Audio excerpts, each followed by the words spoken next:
연필심에 쓰이는 흑연을 살펴보면 육각형 모양의 탄소 구조가 층을 이루는데요.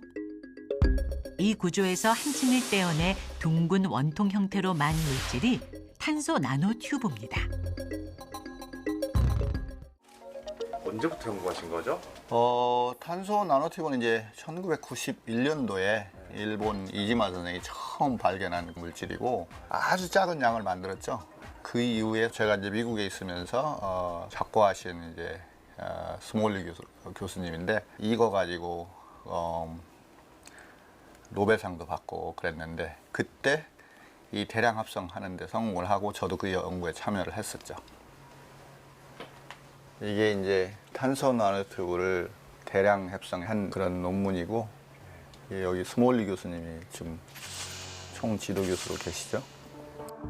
그물처럼 이렇게 돼 있잖아요. 이게 탄소 나노튜브는 투과성과 전도성이 높아 혁신적인 물질로 불리며 차세대 디스플레이로 각광받았지만 한계가 있었습니다.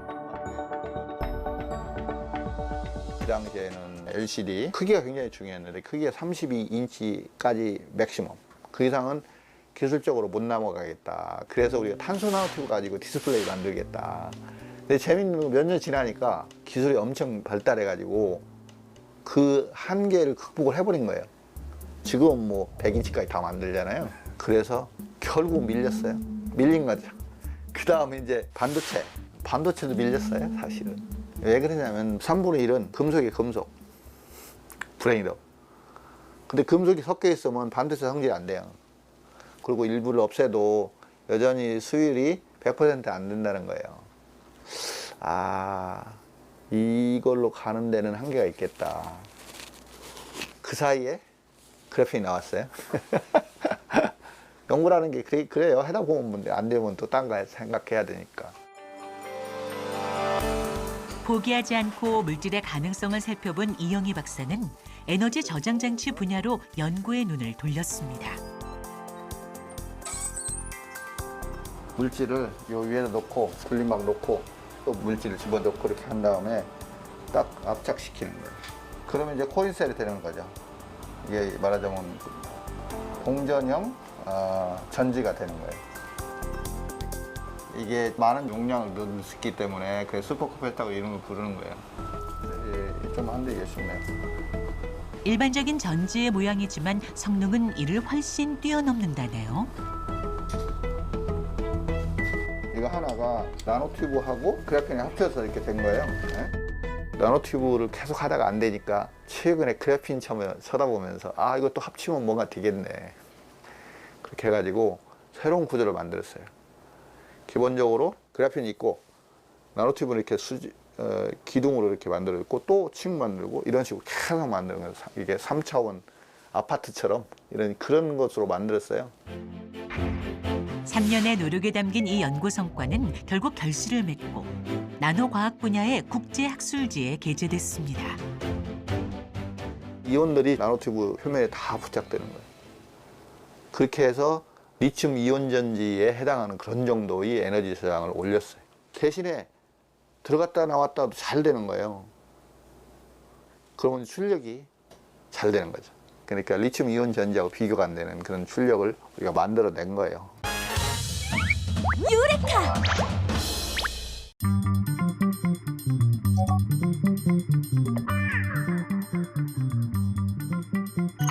시크릿하게 편지 쓰는 법을 알려줄 거야. 편지요? 그래. 그 전에 먼저 내가 편지를 한번 써봤는데 우리 PD 한번 읽어볼 테야. 뭔가 했더니 아니 이건 그냥 빈 종이? 뭐 아무것도 안 써져 있는데 이게 무슨 편지예요? 지금은 아무것도 안 보일 거야. 하지만 이게 있으면 볼 수 있지. 자, 바로 짜잔!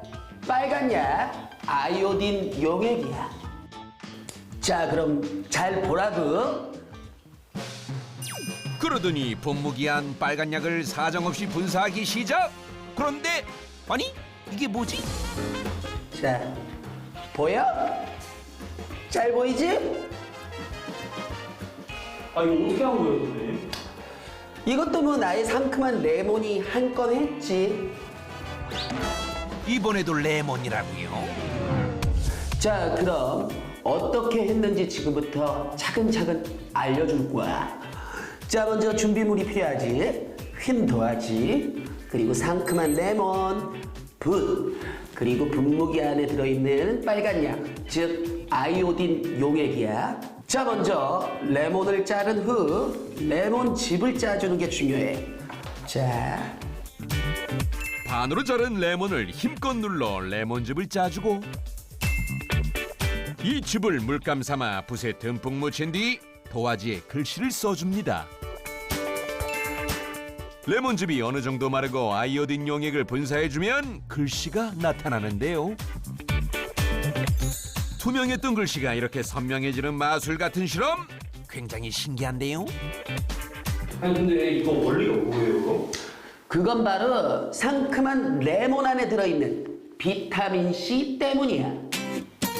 비타민 C 때문이다? 레몬 속 비타민 C는 산화되면서 다른 물질들을 환원시켜 주는데요. 아이오딘 용액과 만나면 아이오딘을 환원시켜 아이오딘 이온으로 만들어 버립니다. 아이오딘은 이온 상태에서 무색을 띠기 때문에 레몬즙으로 글씨를 쓴 부분에 아이오딘 용액만 투명하게 변하며 글씨가 나타나게 되는 겁니다. 자, 우리 이 PD 매번 수고하는 거 내가 너무나도 잘 알잖아. 그래서 내 마음을 담은 시크릿 편지를 하나 준비했어. 잠시 쉬는 시간 편지를 살펴보는데요. 과연 편지 안에 담겨있는 MC 현민의 마음은? 헤헤이 그럼 그렇지. 유레카!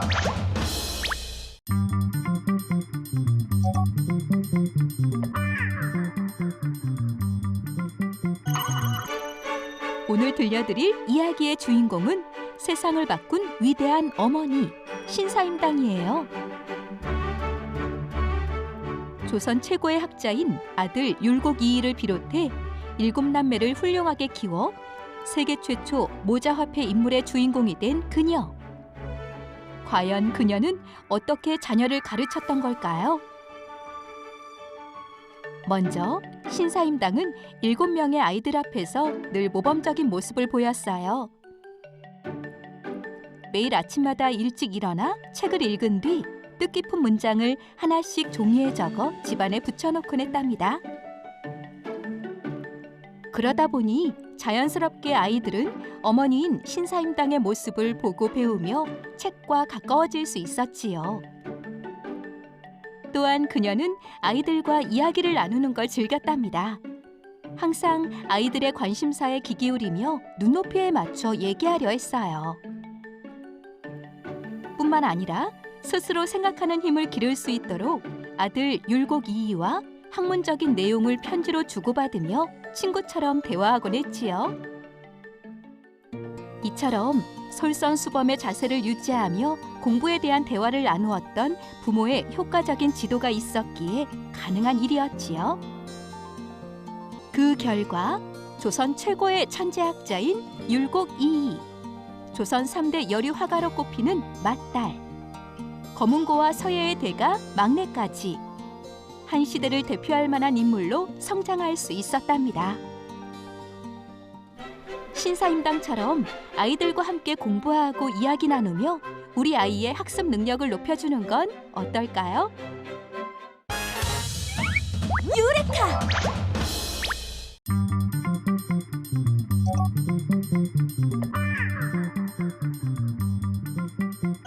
종류별로.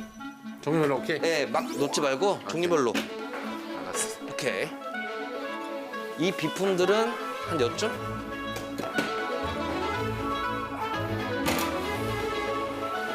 나 왜 이렇게 오래된 게 이쁘지? 오래된. 형도 이런 게 보면 이뻐요?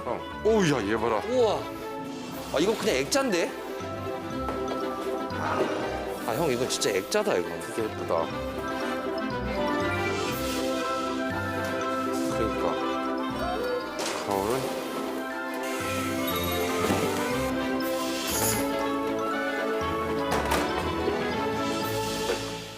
별빛이 내린다.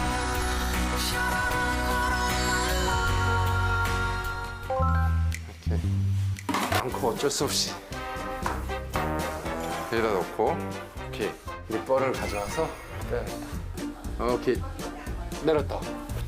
전기 안 흐르죠? 이거 자르는 데는 무섭냐 이렇게. 다시. Foolish men must have hearts made of stone. Now I could love a million girls with every girl a twin. I could love the Chinese girl and Eskimo or Finn. Out of a million girls. 일단은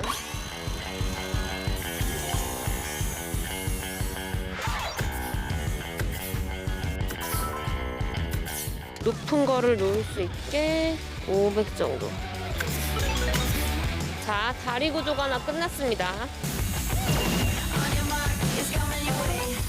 두 번째 뼈대, 세 번째 뼈대.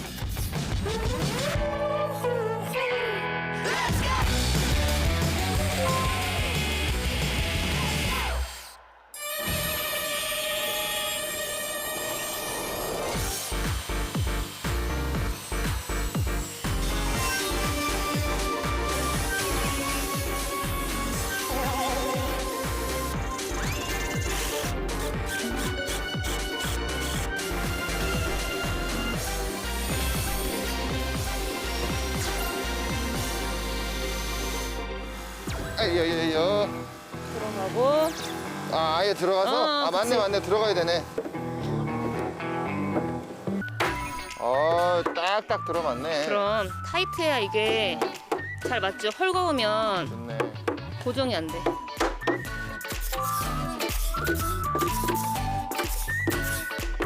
됐다.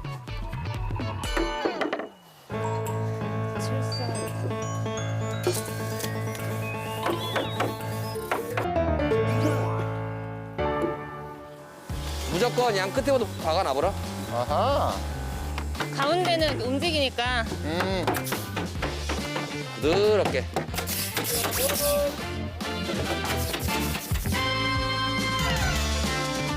거의 끝나가? 안에는 완전 끝났어. 저희도 다 다 했어요. 끝났어요? 다 했어?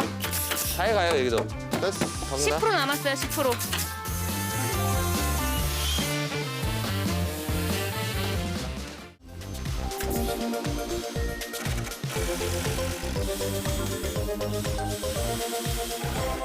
지금 보이시나요? 지금 이 전체가 흔들릴 정도로 지금 쉐이킹이 있지가 않아요. 그 이유가 H자 이런 구조를 흔들리지 않도록 X자로 잡아줬기 때문에 흔들리지 않는 거예요. 자, 어떤 물건을 올려놔도 튼튼하겠죠?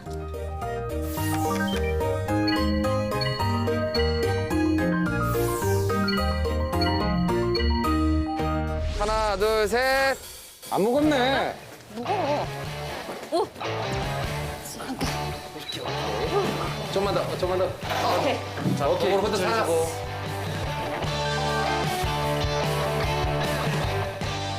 끝! 끝. 진짜 끝. 와, 됐다. 유레카!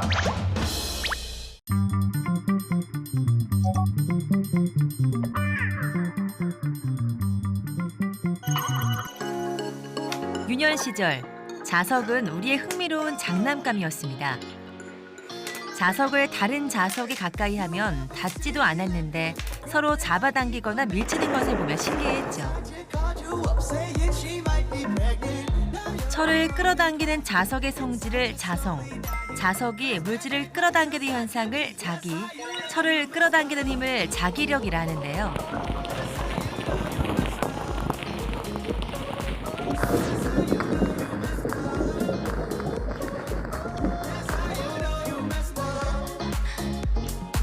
자석을 띤 물체로 가장 흔하게 쓰인 자석은 서로에게 척척 달라붙기도 하고 철이나 니켈 등의 금속을 끌어당기기도 하며 전기를 만들어내기도 하죠.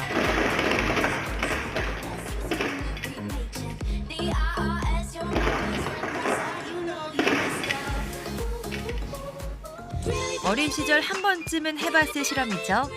자석 위에 흰 종이를 올리고 철가루를 뿌리면 일정한 모양으로 늘어서는 철가루를 관찰할 수 있는데요. 이는 자석의 두 극 사이에 자기력이 작용하고 있기 때문이죠. 이렇게 선처럼 늘어선 철가루 모양을 자기력선이라고 합니다. 그런데 이런 자기력선을 아주 신기한 모양으로 보여주는 물질이 있습니다. 바로 자석유체인데요. 액체 자석이라고도 불리는 자석유체는 자석에 반응하는 액체를 말합니다. 미세한 산화철 분말을 에스테르나 에테르 등의 유기용제와 섞은 다음 분말끼리 뭉치지 않도록 계면활성제를 넣은 것으로 1965년 무중력 상태 우주에서 활용하기 위해서 나사에서 발명했습니다.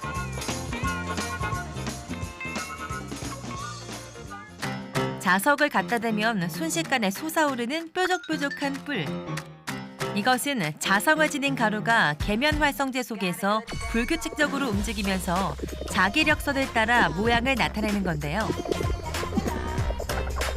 성게 같기도 하고 고슴도치 같기도 하고 살아 움직이는 듯 신기한 모습이죠.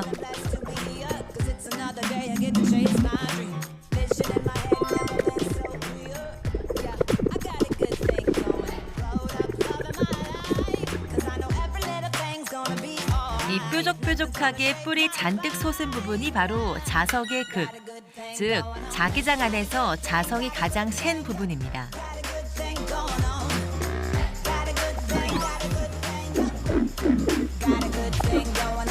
자석에 가까울수록 극의 뿔은 작고 빽빽해지는 반면 자석에서 멀어지면 뿔의 개수는 줄고 크기는 커집니다. 신기한 모양으로 호기심을 불러일으키는 자석유체.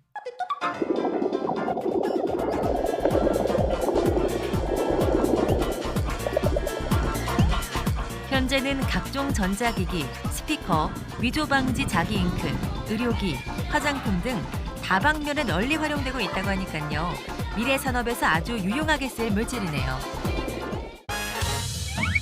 유레카!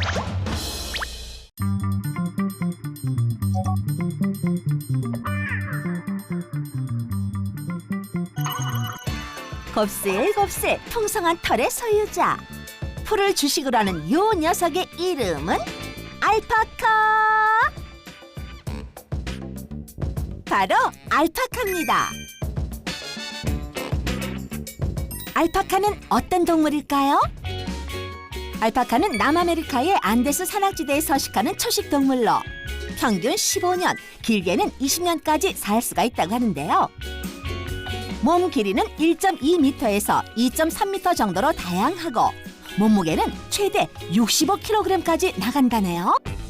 알파카의 주요 서식지는 해발 4,200에서 4,800m 이상의 높은 산악지대인데요. 어떻게 산소가 부족한 고산지대에서 지낼 수 있는 걸까요? 바로 혈액 속에서 산소를 운반하는 헤모글로빈 수치가 높기 때문에 문제없이 호흡할 수 있다고 합니다. 알파카는 해마다 약 3kg의 털을 깎는데요. 부드럽고 가벼울 뿐만 아니라 열에도 강해서 양탄자나 코트 같은 고급 의류의 재료로 사용되긴 한답니다. 요거는 믿을 수 없습니다. 뱉는 걸 보여주십시오.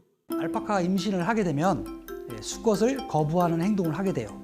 그 거부하는 행동 중에 뒷발로 차는 행동도 있지만 침을 뱉는 행동도 합니다. 지금 그런 행동을 하지 말아줬으면 좋겠어 라는 어떻게 보면 상대방이 알아들을 수 있을 때 하는 메시지인데 내가 임신했기 때문에 수컷을 거부하는 행동으로 침을 뱉는 행동을 하게 됩니다.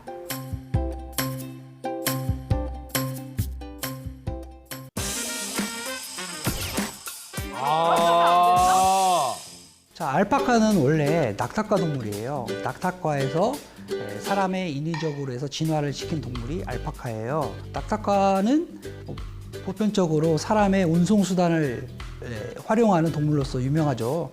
그래서 낙타 등에는 많은 짐을 싣고 다닐 수도 있어요.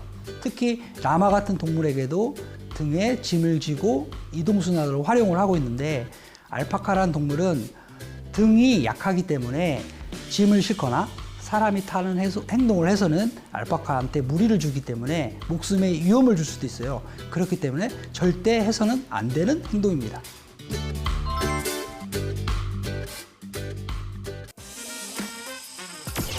콧노래! 콧소리랑 휘바람이랑 섞은 거네. 알파카는 콧노래를 합니다. 자기한테 불편할 때 아니면 배가 고플 때 이런 소리를 내요. 이런 소리를 내는데 사실은 감정 표현이라고 생각하시면 돼요.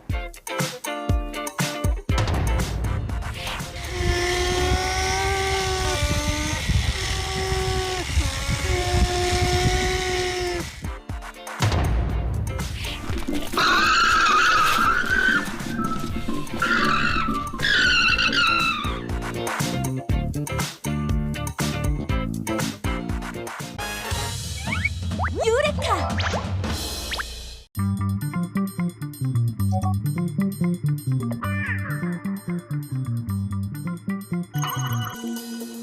미래의 일상을 바꿀 인쇄 전자기술은 옐로우룸이라 불리는 이곳에서 시작되는데요. 인쇄 전자기술로 센서를 만드는 공정은 빛의 변화에 민감하기 때문에 옐로우룸이라고 불리는 시설이 필요합니다.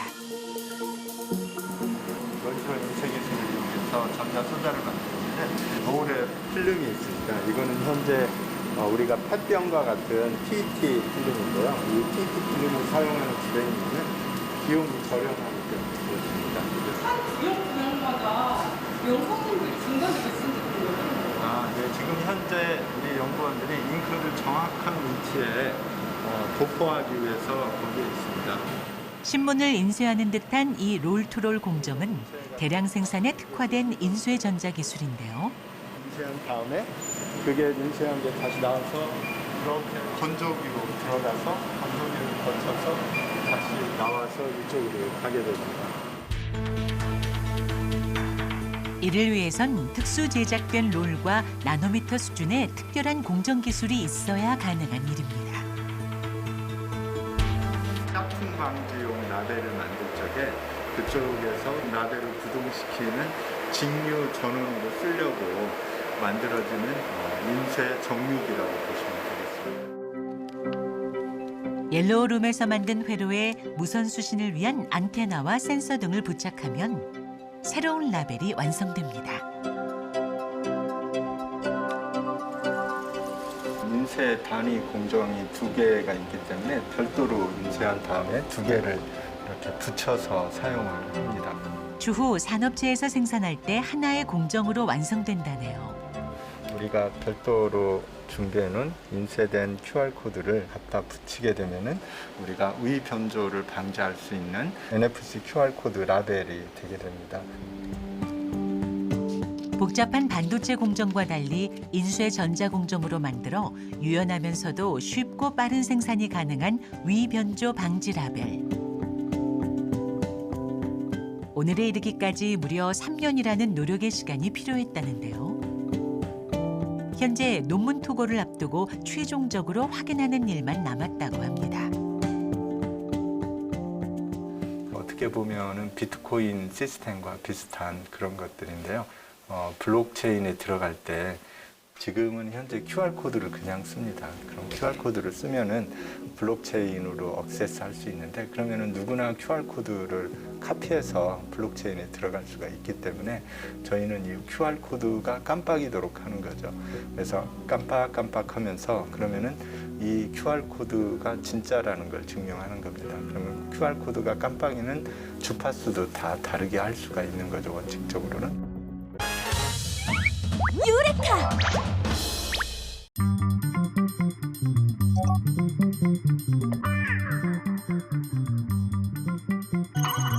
상대의 빈틈을 순간적으로 파고드는 유도. 힘과 기술이 복잡하게 얽힌 유도를 360도로 보면 어떨까요? 유도의 다양한 기술을 4D 리플레이 카메라로 확인해 보겠습니다. 먼저 유도의 대표 기술 업어치기부터 볼까요? 상대 가슴 앞에 등을 대고 업어서 어깨로 넘겨 맺히는 기술입니다.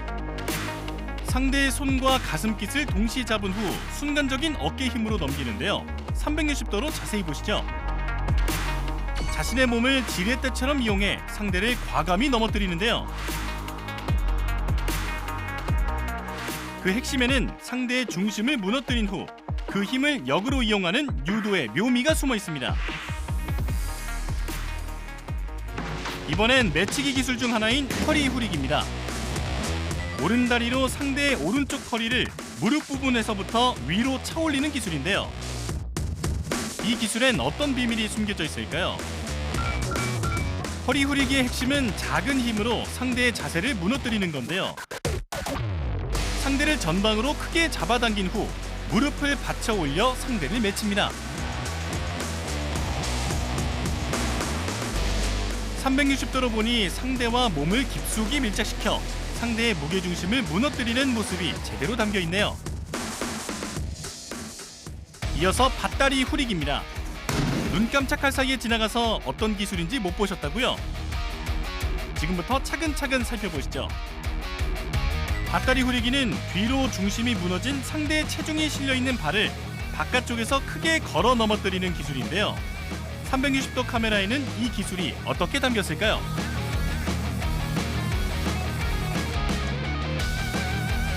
밧다리 후리기에서 가장 중요한 건 기울이기인데요.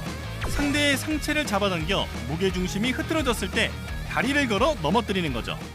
마지막으로 볼 기술은 배대 뒤치기입니다. 유도에서 가장 화려한 기술로 꼽히는 고난도의 동작입니다. 달려드는 상대의 배에 발을 대고 뒤로 넘기는 기술인 배대 뒤치기. 4D 리플레이로 다시 볼까요? 상대방이 밀고 들어올 때 그 힘을 이용해 자신이 뒤로 눕는 동시에 뒤로 던지는데요. 이때 무릎을 구부렸다 쭉 펴는 반동으로 확실히 힘을 실어주면 상대가 쉽게 넘어갑니다.